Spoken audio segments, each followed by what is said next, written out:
بھارتی فوج نے اپنی ریاستی دہشت گردی کی تازہ کارروائی میں آج ضلع شوپیاں میں ایک شہری کو شہید کر دیا ہے۔ قابض فوجیوں نے ضلع کے علاقے ترک وانگام کے تمام داخلی اور خارجی راستوں کو بند کر کے اہل علاقہ کو عملاً یرغمال بنایا اور ان کے درمیان انٹرنیٹ سمیت رابطوں کے تمام ذرائع منقطع کرنے کے بعد گھر گھر تلاشی کی کارروائی شروع کر دی۔ اس دوران وحشی فوجیوں نے علاقے کو لتر پلوامہ سے ملانے والے پل کے قریب مذکورہ شہری پر اندھاتند فائرنگ کی، جس سے وہ شدید زخمی ہو گیا اور بعد ازاں ہسپتال میں زخموں کی تاب نہ لا کر شہید ہو گیا۔ شہید شہری کی شناخت 22 سالہ شعیب احمد گنائی کے طور پر ہوئی ہے، جو مقامی اور پیشے سے دکاندار تھا۔ قابض حکام نے اس جرم پر روایتی پردہ ڈالنے کی کوشش کرتے ہوئے کہا ہے کہ مذکورہ شہری مجاہدین کے ساتھ فورسز کی ایک جھڑپ میں دو طرفہ فائرنگ کی زد میں آ گیا تھا۔ مقامی لوگوں نے اس دعوے کو جھوٹ کا پلندہ قرار دیتے ہوئے اسے مسترد کر دیا۔ وقوع کے بعد اہل علاقہ سڑکوں پر نکل آئے اور انہوں نے شہید کی میت کی حوالگی کا مطالبہ کرتے ہوئے بھارت کے خلاف اور آزادی کے حق میں زوردار نعرے بازی کی۔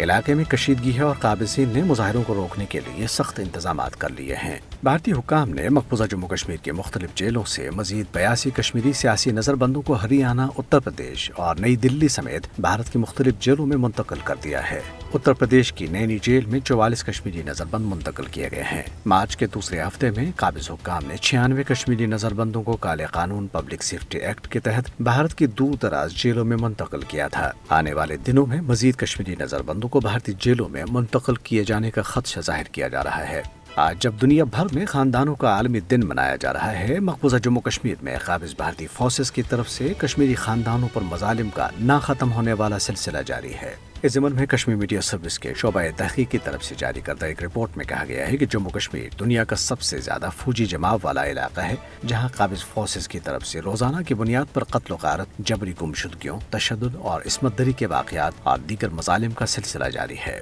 ادھر مقبوضہ جموں کشمیر کے ہائی کورٹ نے کالے قانون پبلک سیفٹی ایکٹ کے تحت 2 افراد کی غیر قانونی نظر بندی کو قلعدم قرار دیتے ہوئے حکام کو انہیں فوری طور پر رہا کرنے کی ہدایت جاری کی۔ حکام نظر بند افراد کے خلاف کوئی ثبوت فراہم کرنے میں ناکام رہے۔ کل جماعتی حریت کانفرنس کی آزاد کشمیر شاخ کے رہنما الطاف حسین وانی نے مقبوضہ جموں کشمیر میں سیاسی رہنماؤں اور انسانی حقوق کے کارکنوں کے خلاف جاری کارروائیوں کی شدید مذمت کرتے ہوئے کہا ہے کہ بھارت کی نسل پرست حکومت حق خود ارادیت کے لیے کشمیریوں کی جدوجہد کو دبانے کی خاطر بدنام زمانہ تحقیقاتی ادارے NIA کو ایک ہتھیار کے طور پر استعمال کر رہی ہے۔ چیئرمین پاسبان حریت جموں کشمیر عزیر احمد غزالی نے کہا ہے کہ قابض بھارتی فوج کے ہاتھوں مقبوضہ کشمیر میں نوجوانوں کا قتل عام، شہریوں کی بلا جواز گرفتاریاں، تشدد اور ریاستی بستیوں کا جلاؤ گھیراؤ بڑے پیمانے پر جاری ہے، چنانچہ اقوام متحدہ اور انسانی حقوق کی تنظیموں کو فوری طور پر مداخلت کر کے کشمیریوں کو بھارتی جارحیت سے بچانے کے لیے عملی اقدامات کرنے چاہیے۔ پاپولر فرنٹ آف انڈیا کے چیئرمین OMA سلام نے ایک بیان میں